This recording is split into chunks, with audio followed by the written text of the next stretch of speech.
Hola, ¿cómo están? Espero que se encuentren muy bien.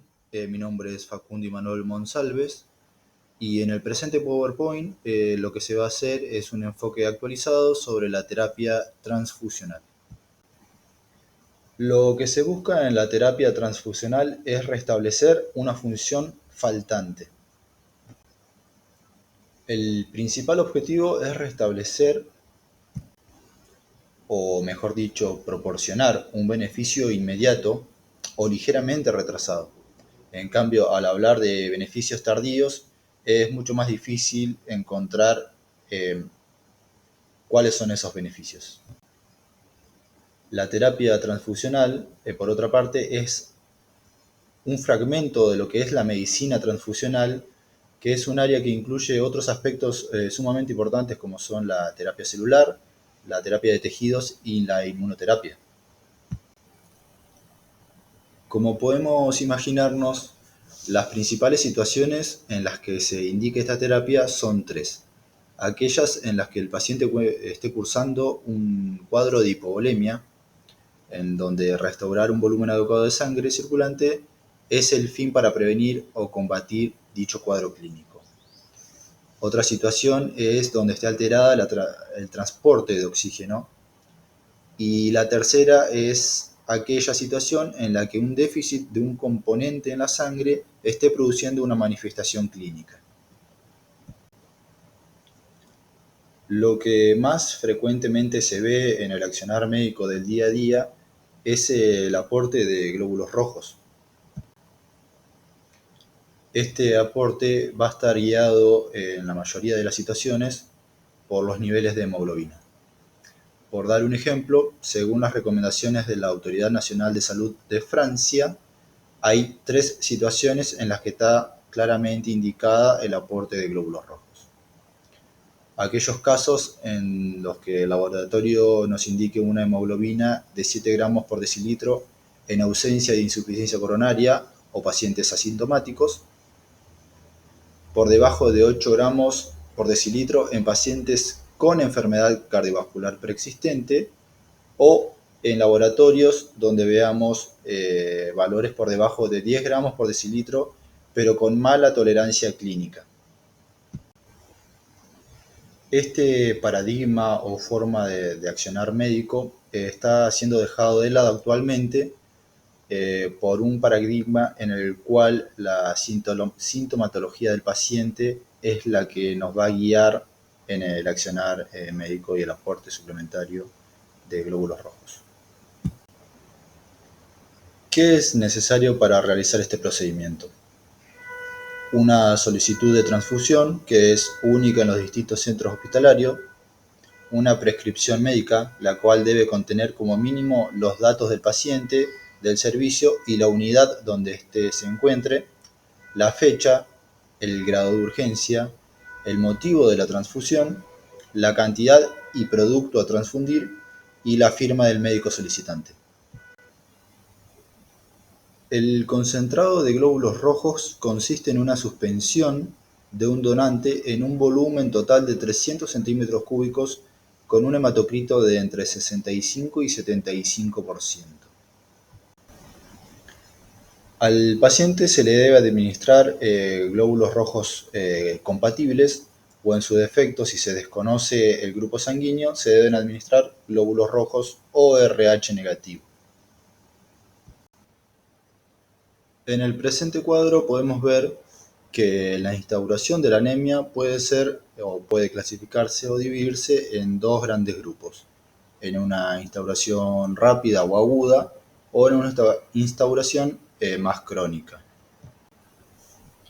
En la instauración aguda, la pérdida de masa de glóbulos rojos se debe evaluar según criterios clínicos y hemodinámicos.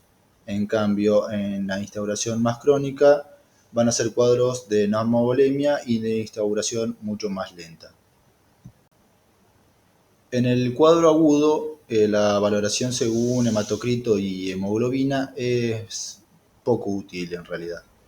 Se utiliza el volumen de sangre, pérdida, signos y síntomas del paciente para elegir un tratamiento o una conducta.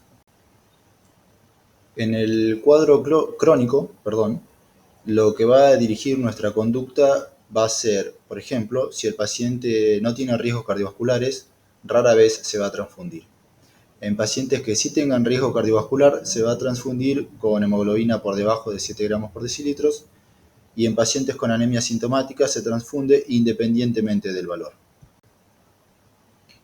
En el cuadro siguiente se pueden ver algunas situaciones frecuentes en las que se transfunde glóbulos rojos. Por ejemplo, como ya dijimos, corrección de anemia sintomática o signos de hipoxemia tisular. Corrección de anemias crónicas y sintomáticas que no responden al tratamiento específico. Corrección de anemia aguda por pérdida aguda de sangre mayor al 20% del volumen sanguíneo total, y esto se realiza luego de normalizar la volemia.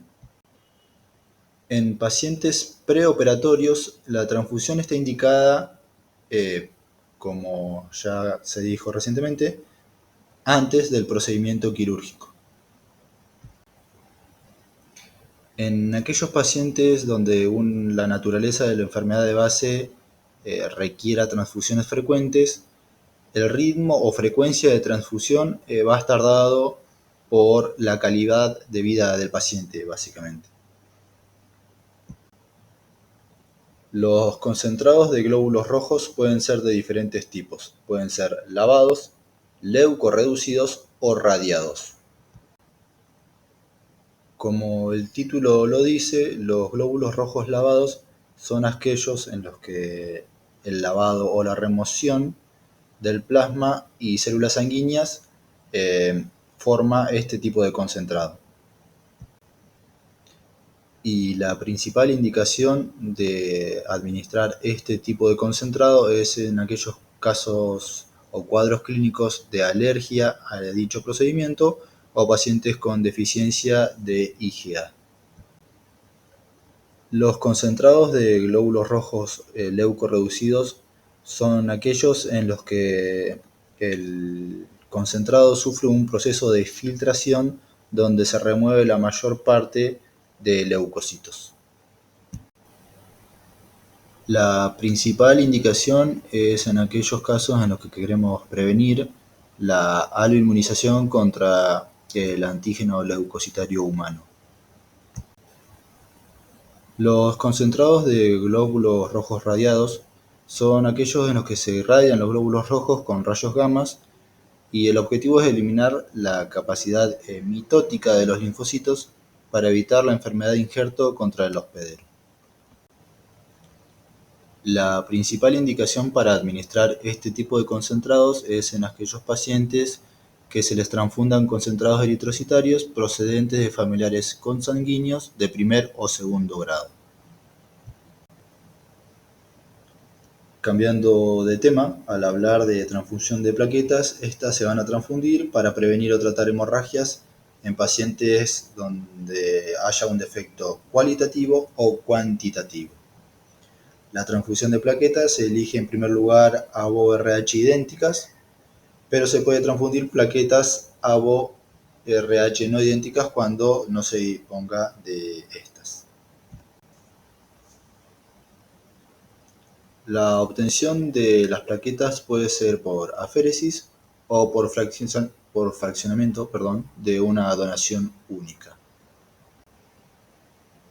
Las plaquetas obtenidas por aféresis son suspensiones de plaquetas obtenidas de una donación única. El fraccionamiento de plaquetas se realiza a partir de donaciones de sangre total, que puede ser un fraccionamiento individual o de una mezcla. La individual se realiza a partir del plasma rico en plaquetas. Cuando es por mezcla, suele obtenerse de una unidad de sangre total con una mezcla de 4 a 6 componentes de capa leucoplaquetal. La recomendación de transfusión puede ser por una transfusión terapéutica o una transfusión profiláctica. La profiláctica va a ser en casos donde el riesgo de sangrado sea muy alto, y la terapéutica es directamente para combatir una hemorragia grave. La principal indicación de transfusión terapéutica va a darse en aquellos casos clínicos donde el recuento plaquetario sea por debajo de 50.000 y esté asociada un cuadro de hemorragia activa, o en pacientes con trombocitopenia y hemorragia en la microcirculación, aun cuando el recuento plaquetario no sea por debajo de 50.000 o incluso sea normal. La transfusión profiláctica se va a dar o se va a realizar en pacientes con un recuento plaquetario por debajo de 10.000 sin hemorragia evidente. Otro ejemplo es en pacientes quirúrgicos con recuento plaquetario menor a 50.000 o 100.000. Para un recuento entre 50.000 y 100.000, su indicación va a estar o se va a decidir en base al potencial riesgo o gravedad de la hemorragia o del procedimiento quirúrgico. También va a estar indicada la transfusión en aquellos casos en los que el paciente cuente con un recuento menor a 50.000 y vaya a realizarse un procedimiento invasivo como por ejemplo una punción lumbar. Otro ítem es el plasma fresco congelado. Va a estar indicado para aportar los factores de la coagulación y de la fibrinólisis necesarios para una correcta coagulación. La dosis recomendada para un adulto es de 10 a 15 mililitros por kilogramo para aumentar en un 20% aproximadamente los factores de la coagulación.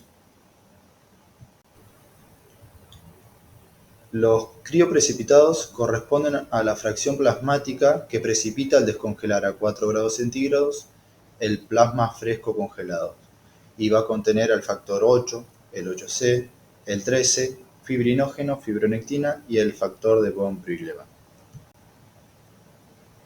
Contienen un mínimo de 80 unidades internacionales del factor 8 y entre 150 y 250 miligramos de fibrinógeno.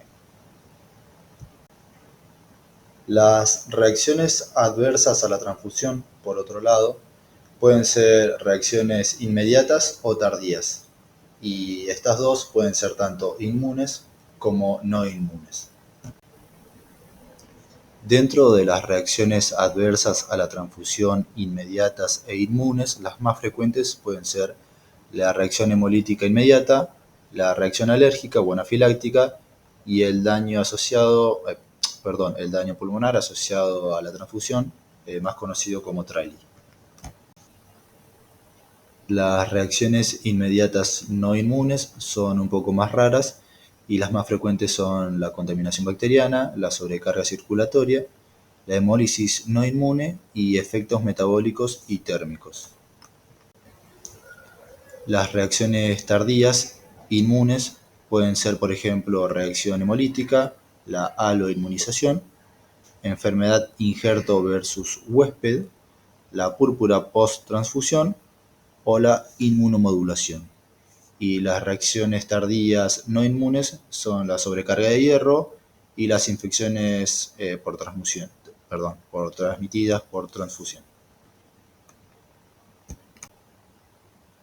Siguiendo con el mismo tema de reacciones adversas transfusionales, dejo un cuadro donde se puede ver los principales tipos de reacciones, los signos y síntomas y su etiología.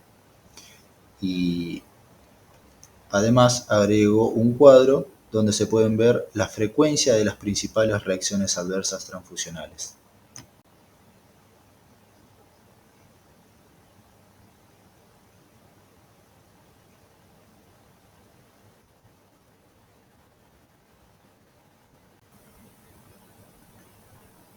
Sin nada más que agregar en esta situación, dejo la bibliografía utilizada y un cordial saludo.